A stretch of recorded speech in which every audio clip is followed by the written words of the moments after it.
sayang nang unahin ang lahat, nakalimutan kung paano ang sarili alagaan. Ibinigay ko ang bawat piraso ng ako sa mga taong hindi man lang nag-ingat. Akala ko kasi kapag nagmahal ng lubos, gagawin din nilang katulad sa akin. Pero sa bawat paglikot, pagbabago, ako lang pala ang laging naiiwan.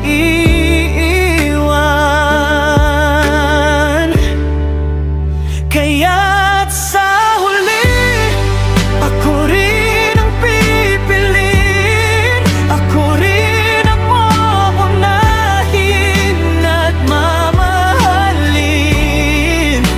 Wala nang ibang hahanapin pa na magbibigay ng halaga sa aking buhay.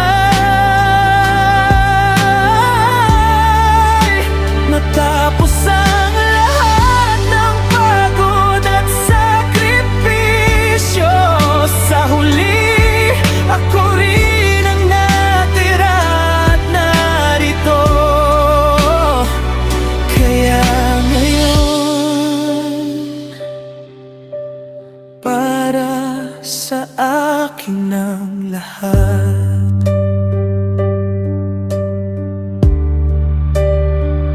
Masakit isipin na nagkamali ng pili, ngunit mas masakit kung magpapatuloy pa sa isang mundong hindi ako kasya, sa isang pag-ibig na ako'y nakakalimutan.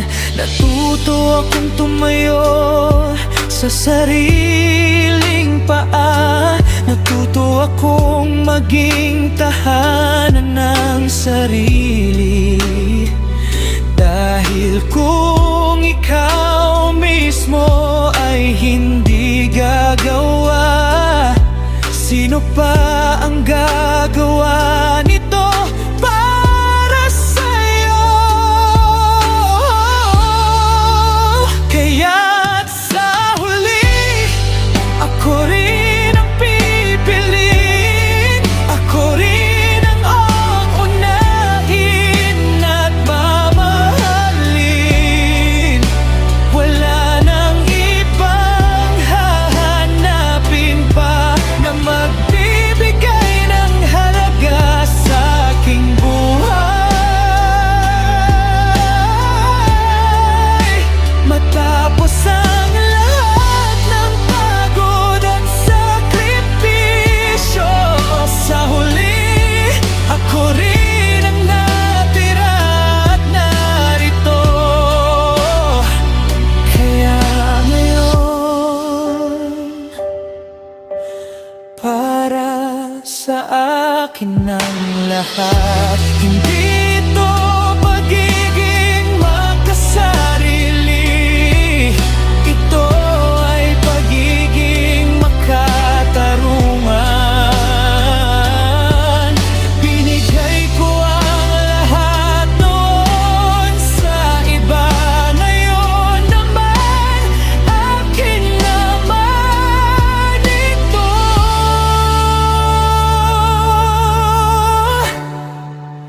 Kaya't sa huli, ako rin ang pipiliin, ako rin ang umamahin at mamahalin. Wala nang ibang hahanapin pa na magbibigay ng halaga sa aking buhay.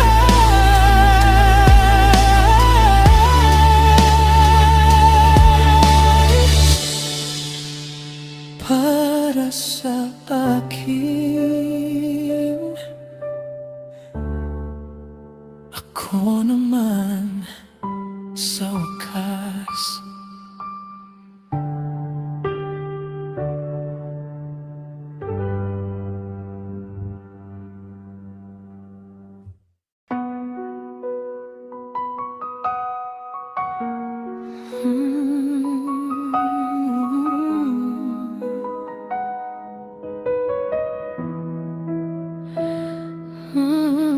Minsan nakatitig ako sa salamin, tinatanong kung sino ba talaga ako. Sa likod ng mga ngiting nakagawian na may mga luha na itinatago lang pala. Akala ko kasi dapat laging matatag, na bawal magkamali, bawal mapagod. Pero sa bawat gabi na ako'y nag-iisa, doon ko nakikita ang totoong kalagayan. Pasensya ka na sa mga oras na pinabayaan kita, sa mga salitang masakit na sinabi nang hindi ko alam kung paano mahalin ka. Din, salamat sa pagtitis sa kabila ng lahat, nanatili ka pa rin, ngayon ay nangangako. Babawi ako, mahahalin kita buo at totoo. Sa wakas, tatanggapin na kita.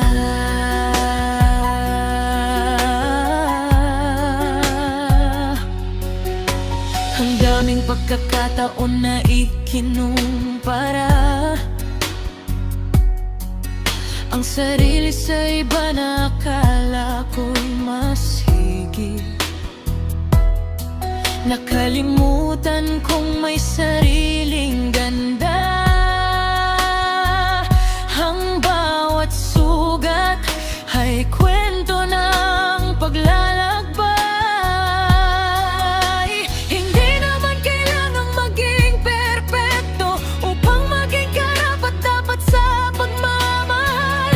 Ang bawat bahagi mo'y may halaga, kahit may kulang, kahit may pagkukulang. Dirme, pasensya ka na sa mga oras na pinabayaan kita, sa mga salitang masakit na sinabi nang hindi ko alam kung paano mahalin ka. Dirme, salamat sa pagtitis sa kabila ng lahat, nanatili ka pa rin, ngayon ay nangangako. Babawi ako, mahahalin kita buo at totoo. Sa wakas, tatanggapin na kita.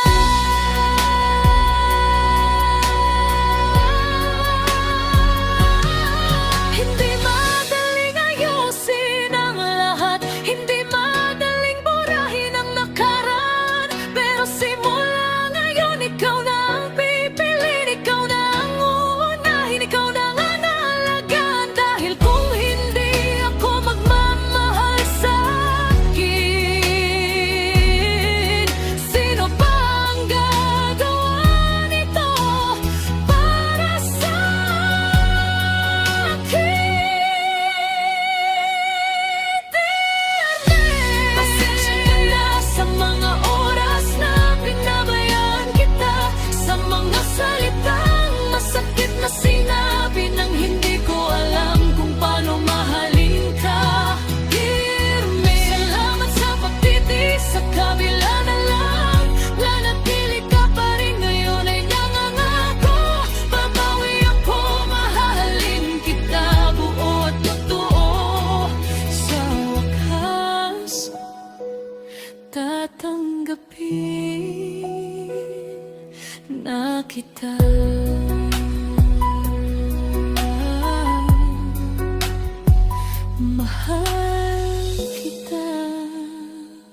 para sa'kin.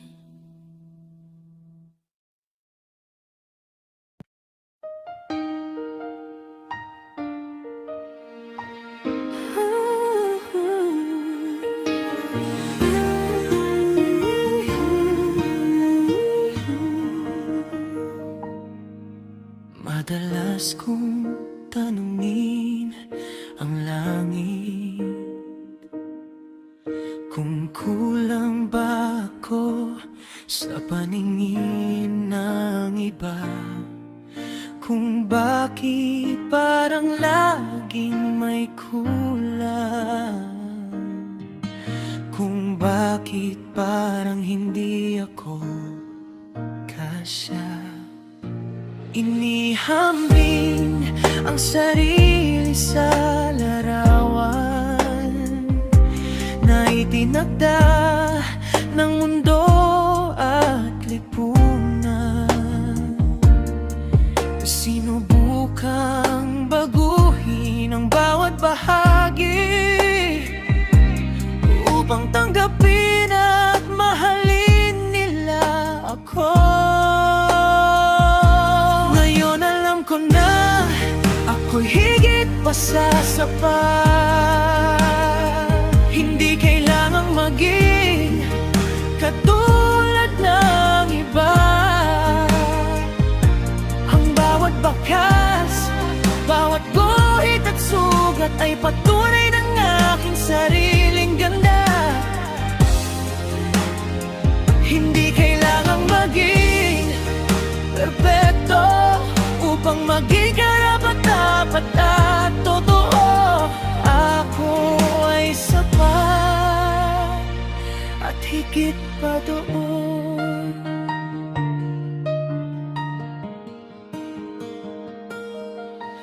Ang mga pagkakamaling aking nagawa ay hindi kabawasan sa aking halaga. Ang mga kahinaang aking taglay ay bahagi ng kung sino talaga ako. Hindi ko napipilitin ang sarili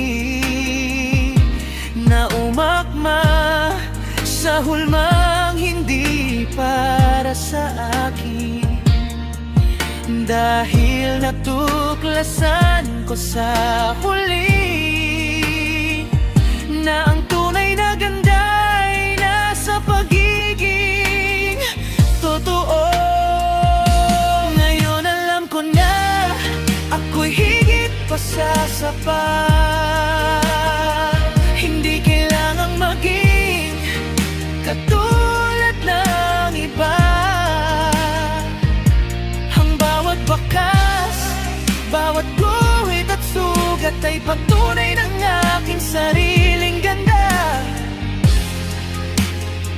Hindi kailangang maging perpekto upang maging karapat-dapat at totoo.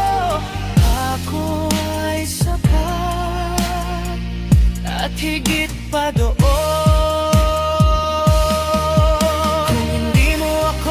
Tanggap ng buo kung ano ako at kung ano ang meron. Hindi yung kawalan ko, kundi kawalan nyo. Dahil nawalan kayo ng isang tunay na tao. Ngayon alam ko na ako'y higit pa sa sapat. Hindi kailangang maging katulad ng iba. Ang bawat bakas, bawat guhit at sugat ay patunay ng aking sariling ganda. Sapat na ako.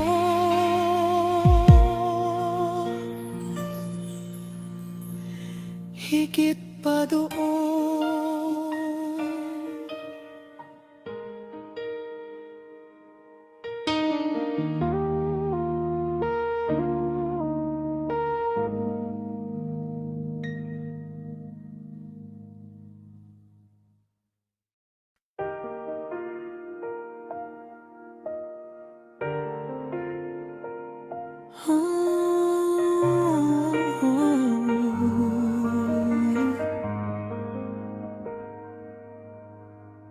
May mga gabing gusto ko nang sumuko.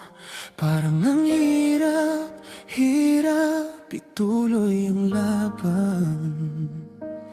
Parang ang ingay ng mundo ay lumalamang sa mahinang tinig na nasa loob ko.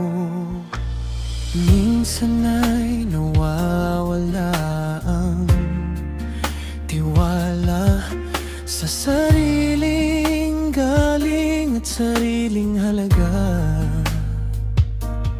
Iniisip kong may patutunguhan ba ang lahat ng pagod at sakripisyong ito. Pero naririnig ko na ang himig ng sarili. Mahina man ito ang gabay at liwanag. Kahit kaano pa karami ang hadlang, ako ay tatayo at muling ahon. May sapat akong lakas na nakatago. May ganda at galing na naghihintay. Maniwala ka sa sarili mong tinig.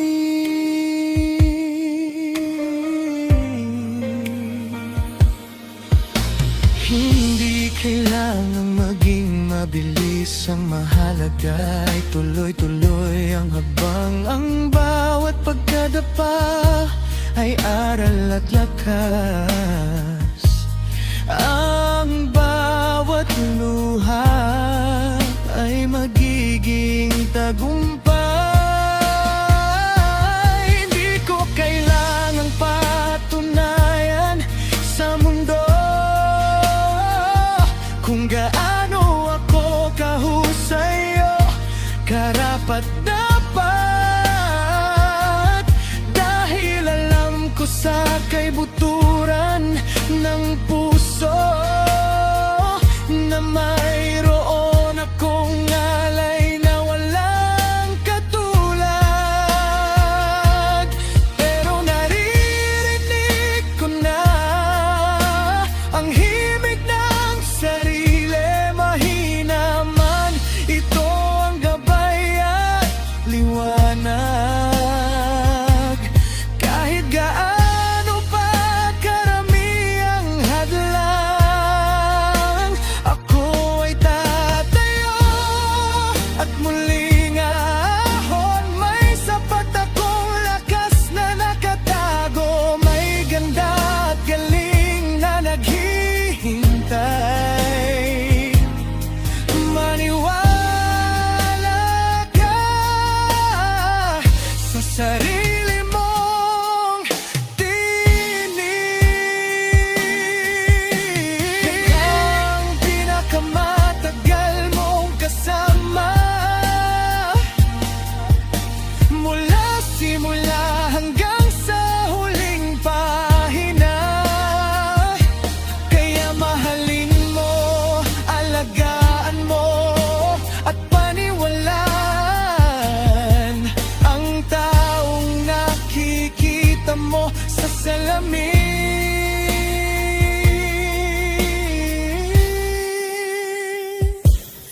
Pero naririnig ko na ang himig ng sarili. Mahina man ito ang gabay at liwanag.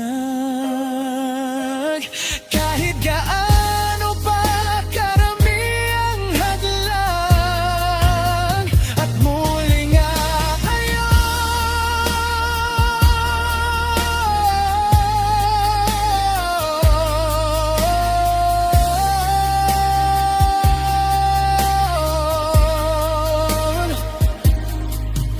Ako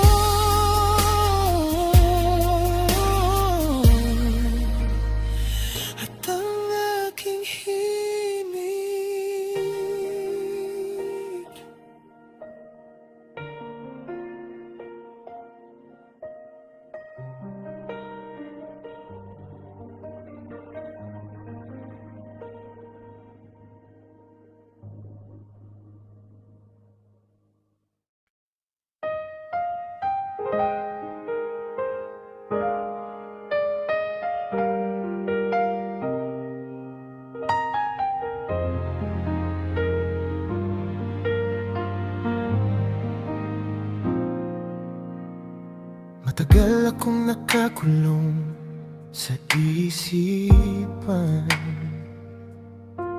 sa mga sinasabi at iniisip ng iba.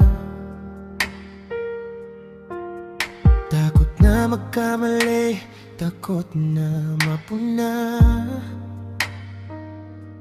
kaya di kinulong ang tunay na kulay ko.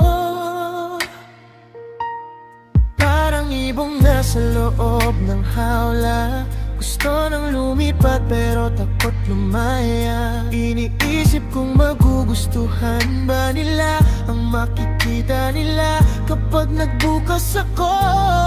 Pero ngayon, laya na ako, wala nang tanikala, wala nang takot. Tatakbo ako patungo sa sarili kong daan. Awitin ko ang himig na gusto ko, wala nang pakialam sa sasabihin nila. Dahil ito ang buhay, ito ang ako, sa wakas malaya na ako. Ang bigat na matagal kong pasan-pasan, unti-unting gumagaan at nawawala. Ang mga tingin na nakabantay sa akin ay hindi nadalang sa aking paghinga. Natutunan kong ang pinakamahalaga ay kung paano mo tignan ang sarili mo. Kung ikaw ay masaya at payapa, wala nang iba pang mahalaga pa. Pero ngayon, laya na ako, wala nang tanikala, wala nang takot. Tatakbo ako patungo sa sarili kong daan.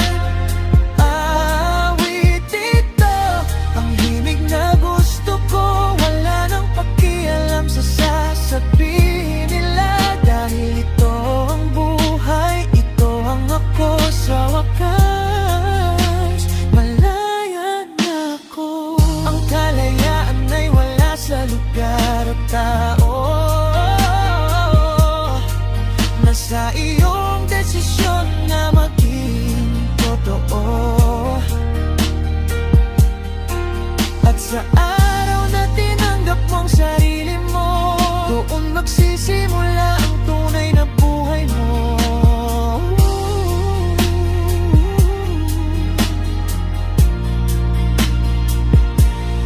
Pero ngayon, laya na ako, wala nang tanikala, wala nang takot. Tatakbo ako patungo sa sarili kong daan.